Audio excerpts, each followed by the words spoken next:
사도신경으로 신앙 고백 드리겠습니다. 나는 전능하신 아버지 하나님 천지의 창조주를 믿습니다. 나는 그의 유일하신 아들 우리 주 예수 그리스도를 믿습니다. 그는 성령으로 잉태되어 동정녀 마리아에게서 나시고 본디오 빌라도에게 고난을 받아 십자가에 못 박혀 죽으시고 장사된 지 사흘 만에 죽은 자 가운데서 다시 살아나셨으며 하늘에 오르시어 전능하신 아버지 하나님 우편에 앉아 계시다가 거기로부터 살아있는 자와 죽은 자를 심판하러 오십니다. 나는 성령을 믿으며 거룩한 공교회와 성도의 교제와 죄를 용서받는 것과 몸의 부활과 영생을 믿습니다. 아멘. 찬송가 96장 찬송 드리겠습니다.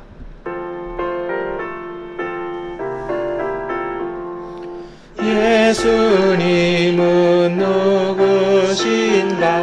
우는 자의 위로와 없는 자의 풍성이며 선한 자의 높음과 잡힌 자의 노임되고 우리 기쁨 되시네.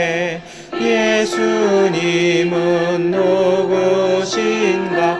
약한 자의 강함과 눈먼 자의 빛이시며 병든 자의 고침과 죽은 자의 부활되고 우리 생명 되시네. 예수님은 누구신가? 소한 자의 정함과 죽은 자의 생명이며 죄인들의 중보와 멸망자의 구원되고 우리 평화 되시네. 예수님은 누구신가? 온 교회의 머리와 온 세상의 구주시며 모든 왕의 왕이요 심판하실 주님 되고 우리 영광 되시네. 로마서 8장 6절부터 18절 그리고 21절의 말씀 세번역번으로 함께 읽겠습니다. 육신에 속한 생각은 죽음입니다. 그러나 성령에 속한 생각은 생명과 평화입니다. 육신에 속한 생각은 하나님께 품는 적대감입니다. 그것은 하나님의 법을 따르지 않으며 또 복종할 수도 없습니다. 육신의 매인 사람은 하나님을 기쁘게 해 드릴 수 없습니다. 그러나 하나님의 영이 여러분 안에 살아 계시면 여러분은 육신 안에 있지 않고 성령 안에 있습니다. 누구든지 그리스도의 영이 없으면 그리스도의 사람이 아닙니다. 또한 그리스도께서 여러분 안에 살아 계시면 여러분의 몸은 죄 때문에 죽은 것이지만 영은 의 때문에 생명을 얻습니다. 예수를 죽은 사람들 가운데서 살리신 분의 영이 여러분 안에 살아 계시면 그리스도를 죽은 사람들 가운데서 살리신 분께서 여러분 안에 계신 자기의 영으로 여러분의 죽을 몸도 살리실 것입니다. 그러므로 형제 자매 여러분, 우리는 빚을 지고 사는 사람들이지만 육신의 빚을 진 것이 아닙니다. 우리는 육신을 따라 살아야 할 존재가 아닙니다. 여러분이 육신을 따라 살면 죽을 것입니다. 그러나 여러분이 성령으로 몸의 행실을 죽이면 살 것입니다. 하나님의 영으로 인도함을 받는 사람은 누구나 다 하나님의 자녀입니다. 여러분은 또다시 두려움에 빠뜨리는 종살이의 영을 받은 것이 아니라 자녀로 삼으시는 영을 받았습니다. 그래서 우리는 그 영으로 하나님을 아빠, 아버지라고 부릅니다. 바로 그때에 그 성령이 우리의 영과 함께 우리가 하나님의 자녀임을 증언하십니다. 자녀이면 상속자이기도 합니다. 우리가 그리스도와 함께 영광을 받으려고 그와 함께 고난을 받으면 우리는 하나님이 정하신 상속자요 그리스도와 더불어 공동 상속자입니다.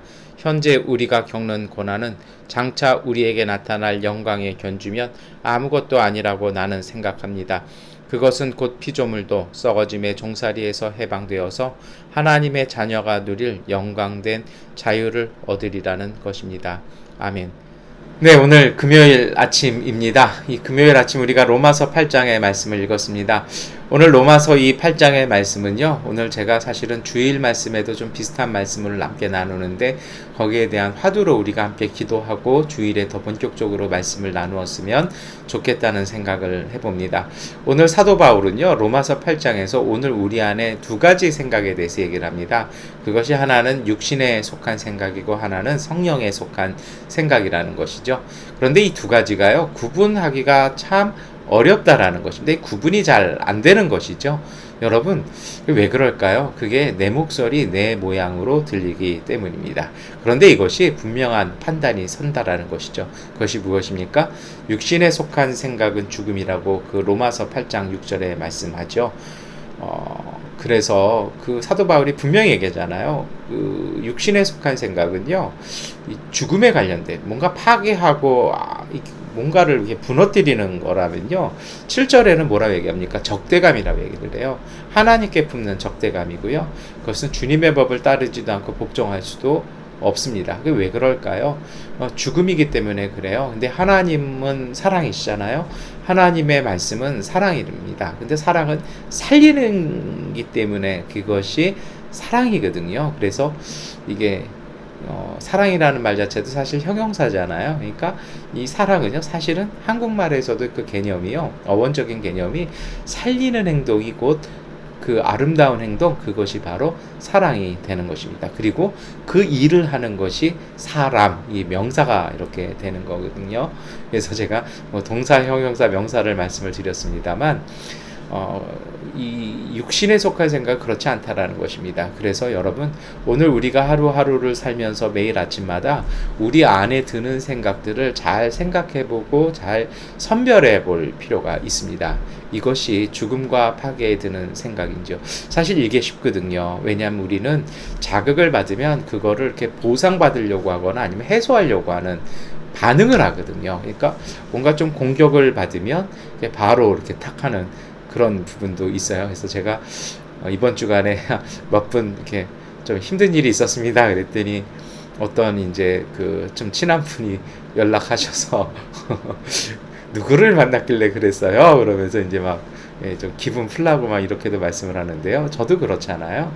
근데 여러분, 이것이 우리가 잘 보실 필요가 있어요. 그런 생각들이 문득 올라올 때 여러분, 우리가 볼 것이 있습니다. 이것이 죽음에 관련된 것인지 아니면 정말 8장 6절의 말씀처럼 생명과 평화에 대한 말씀인지를 잘 살펴보고 잘 선택했으면 좋겠습니다. 8절에 말씀하시죠. 육신의 메인 사람은 하나님을 기쁘게 해드릴 수 없습니다. 그러니까 내 마음, 내 감정이 풀리지 않으면 그게 해결이 안 되시는 분들이 뭐 다 오늘 우리가 그렇죠. 그런데 오늘 우리가 이 말씀 안에서 잘 보아야 할 것 같아요. 이것이 사실은 쉽게 풀리지는 않습니다. 어떻게 풀어야 할까요? 그것이 이제 9절 말씀부터 나오는 이야기인데 우리 9절 말씀 함께 읽을까요?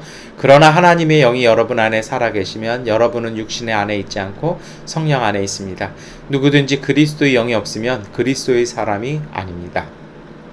오늘 이 말씀은요, 그리스도의 영, 하나님의 임재하심이, 그리스도의 임재하심이 성령의 내주하시는 것이 오늘 우리 속에서 이 모든 것을 변화시키시고 모든 것을요 바꿔주신다고 말씀합니다.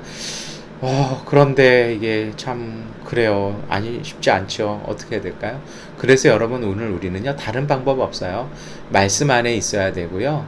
우리가 기도해야 되고 찬양해야 합니다. 그리고 한 가지 더 저는 좀 말씀을 드리고 싶어요. 좀 조용히 혼자 걷는 것들을 해보시기를 권유합니다. 말씀을 읽고 찬양하고 기도하셨다라면 일어서셔서 한번 마스크 쓰시고 조용히 한번 이렇게 걸음을 이렇게 조용하게 한 30분에서 1시간 정도를 조용히 걸어보셨으면 좋겠어요. 그 왜 그러냐면요, 그렇게 하심을 통해서 읽었던 말씀과 내가 드렸던 기도와 내가 고백했던 찬양이 내 삶 속에서 하나의 성숙화되어져 가는 그런 과정들이 오늘 우리 안에 있어야 합니다. 원래 한국에서는 뭐 이제 조금 있으면 옛날 할머니들 되게 분주하셨던 것 같아요. 지금은 없어진 풍습입니다만 이제 김장김치 담근다고 이렇게 하잖아요. 여러분, 배추를 절일 때도 그렇잖아요. 김장할 때도 그렇잖아요. 배추를 절이고 그 배추에다가 이렇게 양념을 배고 나서 어떤 시간이 있습니까? 그걸 숙성시키는 시간이 있잖아요. 오늘 우리의 영성 안에도 사실은 이러한 시간들이 필요합니다. 그런 것을 통해서 우리에게 치밀어 올라왔던 것들, 우리에게 혼재해 있던 것들이 가만히 차분하게 가라앉고 그 속에 그리스도의 성령이 주시는 평화와 생명이 올곧이 보여지는 그 빛을 붙잡기 위한 시간들, 그 여정들이 오늘 우리 가운데 필요합니다. 그런데 그런 경우도 있어요. 왜냐하면 그렇게 찾지만 삶이 힘들고 어려울 때가 있죠. 그래서 오늘 12절에도 그런 얘기를 합니다. 우리가 육신의 빚을 진 것은 아니지만 우리는 육신을 살아야 할 존재는 아닙니다 라고 사도 바울이 고백하거든요. 그러다 보니까 뭐가 생겨요? 억울하기도 하고 손해보기도 하고 희생을 당하기도 합니다. 그런데요, 13절 말씀은요, 우리에게 또 다른 하나님의 신비를 말씀합니다. 우리 함께 읽어볼까요? 여러분이 육신을 따라 살면 죽을 것입니다. 그러나 여러분이 성령으로 몸의 행실을 죽이면 살 것입니다. 오늘 우리가요, 믿음으로 그 성령의 빛을 따라서 생명과 평화를 따라 행할 때 그것이 오늘 우리에게 잠시는 아픔이 됩니다만 그것이 오늘 우리를 살리는 일이 된다라는 것이죠. 여러분, 그런데 우리는 정작 그 앞에서 때로는 두려워하고 흔들리기도 합니다. 15절 말씀 함께 읽겠습니다. 여러분은 또다시 두려움에 빠뜨리는 종살이의 영을 받은 것이 아니라 자녀로 삼으시는 영을 받았습니다. 그래서 우리는 그 영으로 하나님을 아빠, 아버지라고 부릅니다. 여러분, 우리가 어떤 일을 두고 뭐 이런저런 걸 두고 저도 지금 굉장히 큰 기도 제목을 가지고 기도하고 있는데요. 이 두려움은 믿음 아닙니다. 뭘 두려운 건 인지상정이에요. 그런데 그 두려움 앞에서 우리가 할 일은 무엇이냐면 내 자신의 생각과 내 판단이 아니라 하나님께서 우리 가운데 역사하시고 하나님의 은총이 오늘 우리 가운데 행하시는 것을 바라보는 믿음이 필요할 것입니다. 그래서 그 주님이 오늘 우리를 인도하시는 그 순간, 그 시간을 기다리며 바라보는 믿음이 바로 성령을 따라 살아가는 사람일 것입니다. 여러분, 그래서 17절부터 18절에 어떤 말씀이 나와요? 우리는 자녀이면서 상속자라는 것이죠. 하나님의 능력이, 하나님의 인도하심이 오늘 우리 가운데 있다라는 것입니다. 때로는 고난도 있고 때로는 어려움도 있고요. 때로는 막막함도 있어요. 그런데 그것을 잘 참고 견디면 하나님의 영광이 나타나고요. 그 영광을 바라보면 우리가 거쳐왔던 것들은 별로 이렇게 비교가 안 된다라고도 이렇게 이야기를 오늘 하나님은 사도 바울을 통해서 우리에게 말씀하십니다. 우리가 이 말씀, 이 믿음으로 오늘 우리의 삶 속에서요, 우리의 인간적인 마음들, 인간적인 헤아림들, 그런 생각들이 아니라 성령께서 주시는 생명과 평화를 따라 하나님의 복된 그 은총과 은혜를 빚어가는 그러한 삶이 되시기를 축원합니다. 여러분, 그것이 2000년 교회의 역사였고요. 그것이 바로 종교개혁의 신앙의 원리였습니다. 육체가 아니라 성령을 따라 사는 삶, 그러기 위해서 우리가 하나님 앞에서 온전한 선택, 때로는 그 선택이 어려워서 우리는 흔들리기도 하지만 그럼에도 불구하고 말씀과 기도와 찬양을 통해서 주시는 그 말씀을 따라 우리가 속으로, 우리의 내면으로, 우리의 마음과 우리의 자아로 고백함을 통해서 우리의 삶 속에서 그 복음의, 그 말씀의 능력이 나타나는 믿음의 삶을 통해서 하나님께서 주시는 귀한 은총의 시간들을 열어가시는 복된 믿음의 가족들 되시기를 축원합니다. 기도하겠습니다. 전능하신 아버지 하나님, 오늘 우리는 바람이 불면 흔들리고 때로 길이 보이지 아니하면 무섭고 두렵고 떨려하는 우리는 그러한 사람들입니다. 그러나 하나님께서 우리를 자녀 삼아 주셨으니 하나님, 오늘 우리를 붙잡아 주시고 성령께서 인도하심을 주셔서 하나님의 거룩하신 뜻이 오늘 우리 안에 이루어지는 그 주님의 인도하심을 믿고 바라보고 걸어가게 하여 주시옵소서. 우리 마음속에 흔들리지 않은 평안함을 주시고 우리 안에 굳세고 강건한 생명의 능력을 주셔서 이 생명과 평화를 통하여 하나님의 놀라운 은총 이루어가는 복된 믿음의 가정들, 그리고 오늘 하루 되게 하여 주옵소서. 예수 그리스도의 이름으로 기도드립니다. 아멘. 하나님께 기도하는 시간 갖도록 하겠습니다.